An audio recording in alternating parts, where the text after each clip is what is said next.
बच्चों नमो नमः। आज फिर आपका स्वागत है व्याकरणवाणी परिवार में। और आज हम पढ़ रहे हैं क्या, सामाजिक विज्ञान सोशल साइंस 10th के लिए बहुत महत्वपूर्ण प्रश्न है। खादर भूमि क्या है और बांगर भूमि क्या है। ठीक है, सिर्फ 1 मिनट सुन लीजिए, आपका पूरा कंप्लीट हो जाएगा। खादर मतलब खाद, मतलब नई भूमि। हमेशा खेत में डालने के लिए नई खाद लाते हो ना भैया, तो खादर मतलब खाद। ठीक है। बांगर मतलब बंजर। बंजर मतलब जिसमें कोई चीज़ उत्पादन नहीं होता है। बस इतना ही पढ़ना है और कुछ नहीं, सब हो गया। देखो कैसे, पहले तो खादर नई मिट्टी होती है। खादर भूमि नदी के आसपास पाई जाती है, जहाँ नदी के साथ आने वाली मिट्टी जमा हो जाती है। स्वाभाविक सी बात है भैया, जब बारिश होगी तो पहाड़ से पानी गिरेगा, धीरे धीरे बहेगा और नीचे आके नदी के पास जमा हो जाएगा। तो नदी के पास जो जल आता है वो साथ में मिट्टी भी लाता है, पत्ते भी लाता है, सड़ी लकड़ियाँ भी लाता है, सब लाके नदी किनारे जमा कर देता है।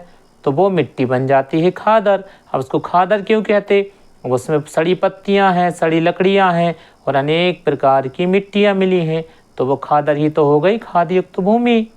उसमें खाद की आवश्यकता है क्या? नहीं, इसलिए उसे नई मिट्टी कहते हैं, क्योंकि जो मिट्टी बह के आती है वो नई मिट्टी बन जाती है। ठीक है। अब इसकी विशेषता, खादर भूमि की विशेषता, सबसे पहला तो ये अधिक उपजाऊ होती है। क्यों रहेगी? अरे अनेक प्रकार की खाद तो बन रही भाई, पत्ती भी लकड़ी भी सब आ रही, तो उपजाऊ नहीं रहेगी। दूसरा, खादर भूमि समतल भाग वाली पाई जाती है। अब इसमें समतल भाग रहेगा मतलब मैदान रहेगा। नदी किनारे कहीं पहाड़ देखा है? नदी जो मिट्टी बहा के लाती है वो मैदान ही बनाती है। यह भूमि निचले भूभाग में पाई जाती है। ऊपर तो पहाड़ है, तो पहाड़ से तो मिट्टी बह के आएगी तो नीचे जमा होगी। खादर भूमि अनेक फसल ली जा सकती हैं। अब भैया अनेक प्रकार की मिट्टी कट के आ रही है, पेड़ पौधे की जड़ें आ रही हैं, सड़ी मिट्टी पत्ती आ रही, तो वो खाद बनेगी, तो अनेक फसल ली जा सकती हैं। इनमें मिट्टी के बारीक कण होते हैं भैया, अच्छे से। खादर भूमि में मिट्टी के बारीक कण होते हैं। क्यों? क्योंकि वो कट के आती है, बह के आती है, रेत रहती है, तो रेत की तरह जो रहेगी छोटे कण रहेंगे। इसका रंग हल्का होता, हल्का इसलिए होता है क्योंकि लाल मिट्टी भी है, पीली भी है, जलोढ़ भी है, काली भी है, सब मिल जाते हैं, इसलिए हल्का रंग हो जाता है। अगर केवल काली काली होती तो डार्क हो जाती है ना। चलो भाई, ये हो गई खादर भूमि। अब इसका उल्टा कर दो, बिल्कुल उल्टा भूमि बनेगी बांगर। कौन सी बनेगी? बांगर। अब देखो बांगर भूमि क्या है। बांगर भूमि ऊंचे भूभाग पर पाई जाती है। यह पुरानी मिट्टी होती है। पुरानी मतलब बंजर, नहीं मतलब खादर। अब देखो उल्टा कर दो पूरा। देखो बांगर भूमि की विशेषताएं। बांगर भूमि कब उपजाऊ होती है? हमने क्या पढ़ा था? खादर भूमि अधिक उपजाऊ होती है, बांगर भूमि कम उपजाऊ होती है। खादर भूमि निचले भूभाग पर पाई जाती है, बांगर भूमि जो है ऊंचे नीचे भूभाग पर पाई जाती है। उल्टा कर दीजिए बस।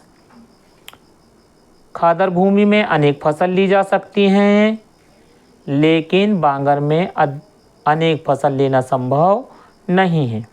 अब इसमें देख लीजिए, जो खादर भूमि होती है इसकी मिट्टी बारीक होती है, इसमें कण कण होते हैं, लेकिन यह जो मिट्टी होती है वो कठोर होती है। कौन सी? बांगर वाली। क्यों? क्योंकि मिट्टी कटती नहीं है, उसमें बार बार पानी गिरता है और वो जमती जाती है, दबती जाती है, तो वो कठोर हो जाती है। अब भैया ये हो गए आपके 4 प्रश्न, और एक मिला दें तो 5-6 प्रश्न। देखो कैसे। अगर आ जाए खादर भूमि किसे कहते हैं? ठीक है, तो खादर भूमि नदी के आसपास पाई जाने वाली जो मिट्टी है जो जमा हो जाती है उसे खादर कहते हैं। एक प्रश्न। दूसरा, अगर आ जाए बांगर भूमि किसे कहते हैं, तो बांगर भूमि ऊंचे भूभाग पर पाई जाती है, यह पुरानी मिट्टी होती है। ठीक है, अभी खादर की आपने विशेषता पढ़ ली, ये बांगर की आपने विशेषता पढ़ ली। अब अगर आपसे ये पूछ ले खादर और बांगर भूमि में अंतर क्या है, तो यही अंतर है जो इनकी विशेषताएं हैं। जो इनकी विशेषताएं हैं यही इनके क्या हैं, अंतर हैं। अच्छे समझ लेना, खादर और बांगर भूमि की जो विशेषताएं हैं वही इसके अंतर हैं। पेपर में हर साल पूछा जाता है खादर और भूमि में अंतर। इसको बार बार सुनिएगा, आपको याद हो जाएगा। धन्यवाद।